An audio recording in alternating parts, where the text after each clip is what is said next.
Let's get into this thing, man. The Cowboys lose to the Philadelphia Eagles. Let's be honest, y'all. We got one more game to go. Okay? Like, we're not. It's been a long year. You watched the game. Ain't nothing to break down. Okay? You faced a better opponent. You faced a much better opponent. What you faced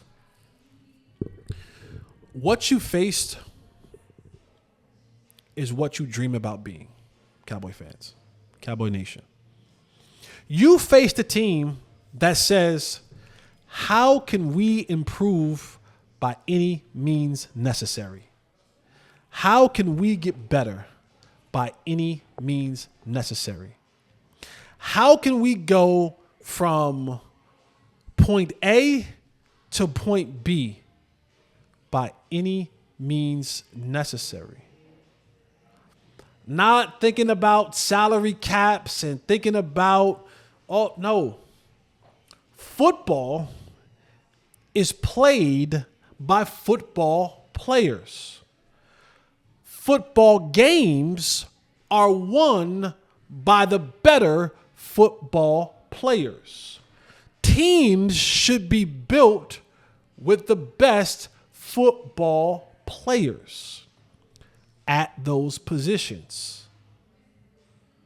What you lost in Philadelphia was a team who said, what do we have to do to get better? Yeah, we're going to draft. Cool.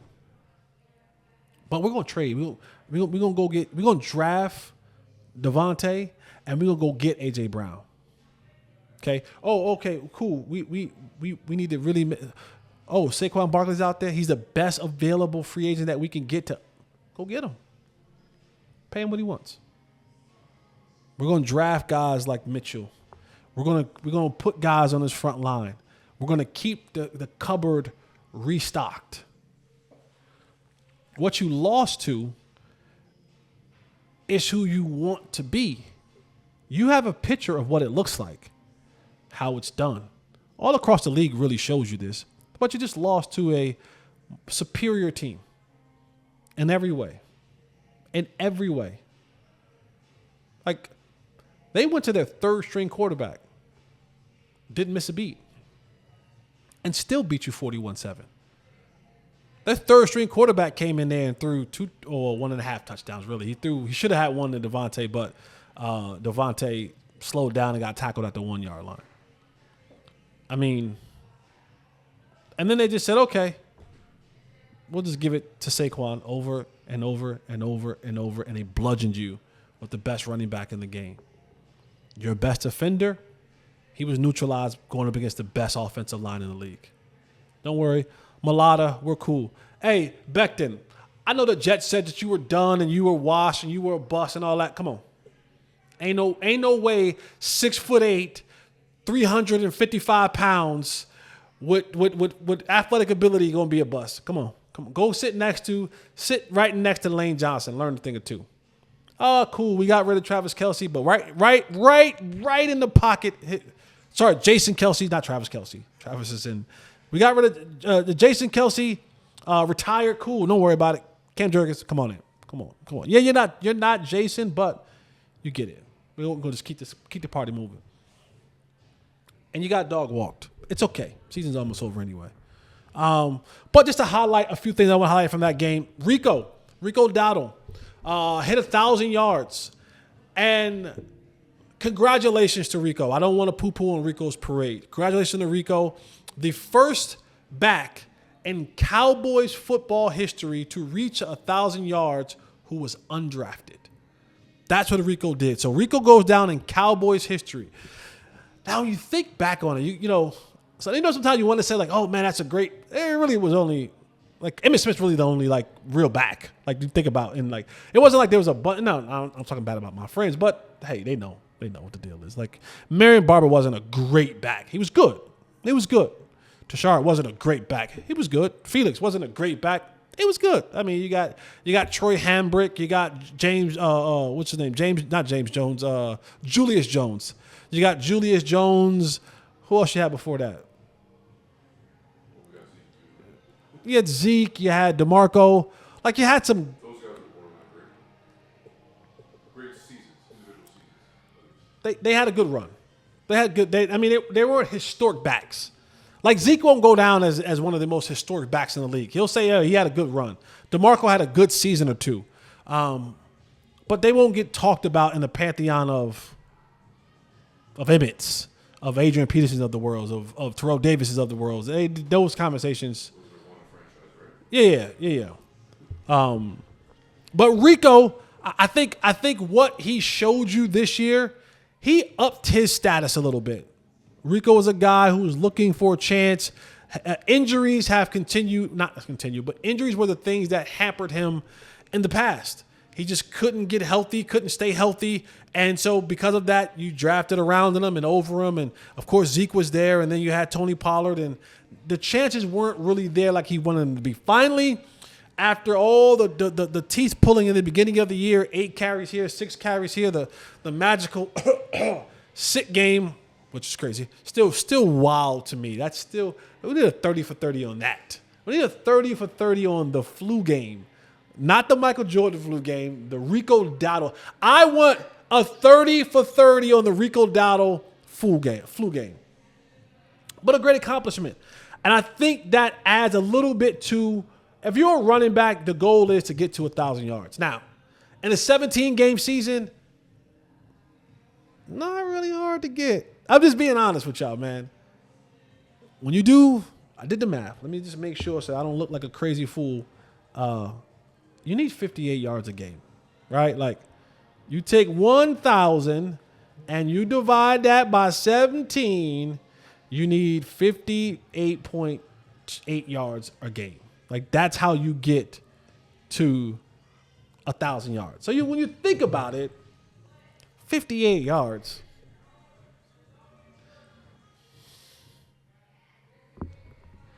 You know what I mean? You know what I'm saying? So, but Rico, I did think Rico found some value this year, and I still believe that Rico isn't a bell cow starting back for the 17-week season. I think he's a good back. I think he's a back that can have a role in this league. I think he's a back that deserves a little bit of cheddar in his pocket.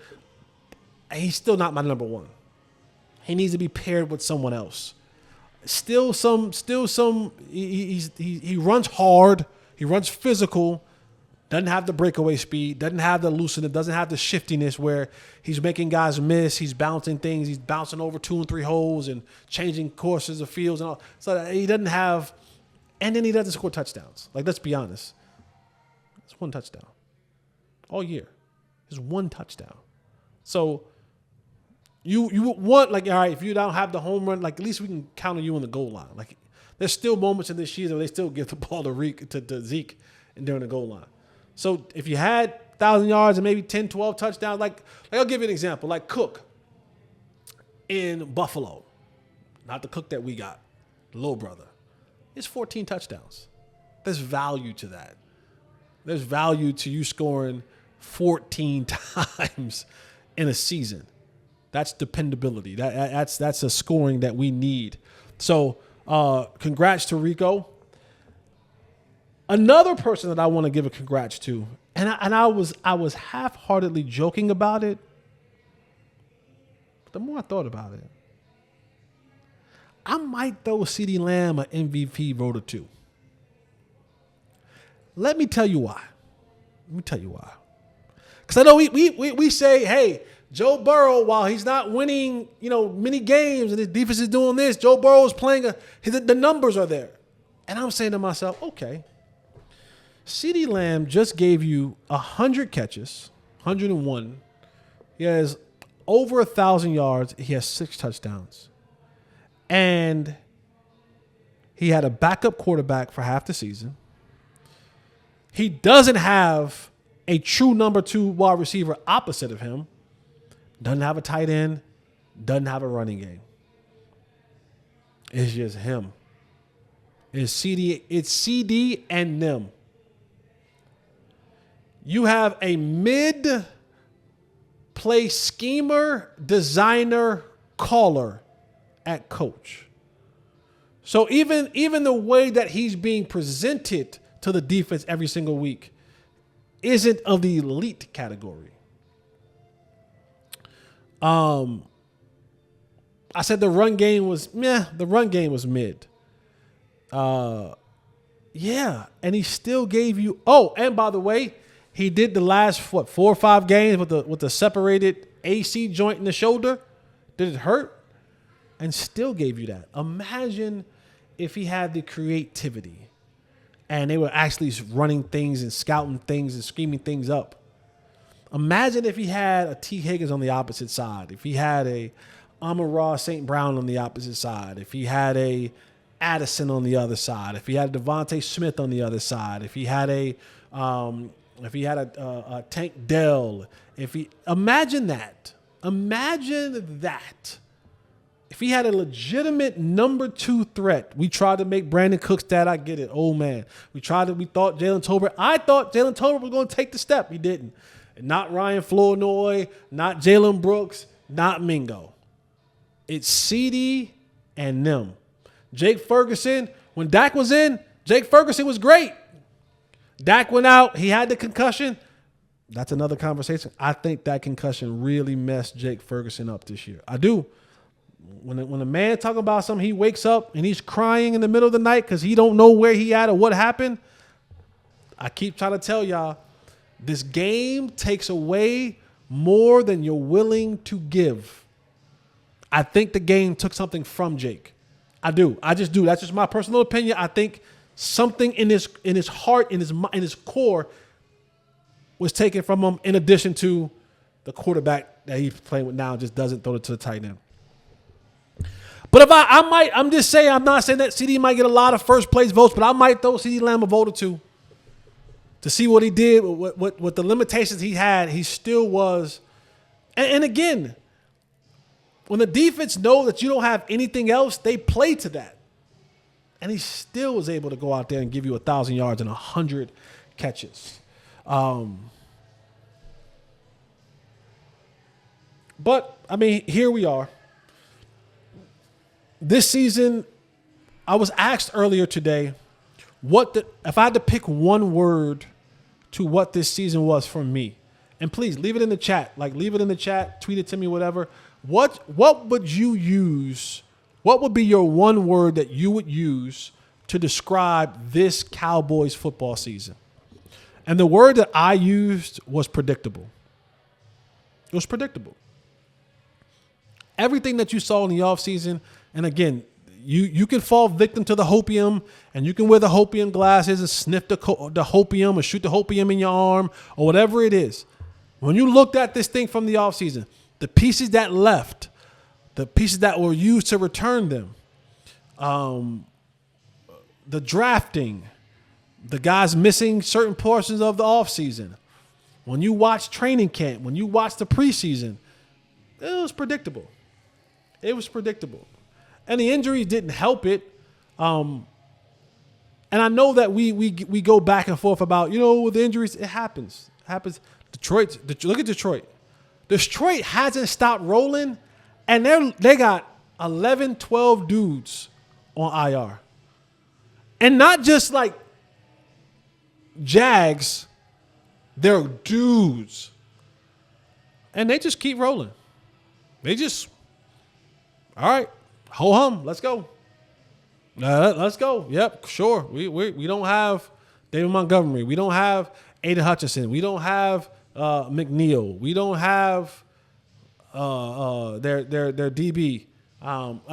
They got 11 dudes on IR. They just line up. Let's go. Next man up. Ooh, that's America's team right there. I don't care what y'all say. That Detroit's America's team. Detroit is America's team. That feels like American right there. That feels American right there. But yeah, man. Hey, listen. The Cowboys go up against Washington next week. Washington, they'll be playing really hard because they're fighting for like the 6 or 7 spot, however that plays out for them. Whatever. The Cowboys, we're here, guys. We're here. That's just what it is. It wasn't much to talk about in that game. You saw what happened. Better team won by a lot. And that's usually what happens to the Cowboys. And until they're willing to fix it, and them being Jerry and Steven and the Jones family in the front office, until they're willing to go out and get uncomfortable And the uncomfortable part is them leaving their comfort zone of the coaching styles and the coaching pieces that they think they want to have in and go outside of their norm. Their norm has gotten us right where we're at today. And if they decide to bring back Mike McCarthy next year, that's their norm. That's comfortability. And it's going to continue to be, competitive here and there because you have the top part. You have the top heavy roster. But when you face teams that are better than you, equal to or better than you, you get your doors beat off. It's just how it is. It's just how it's been.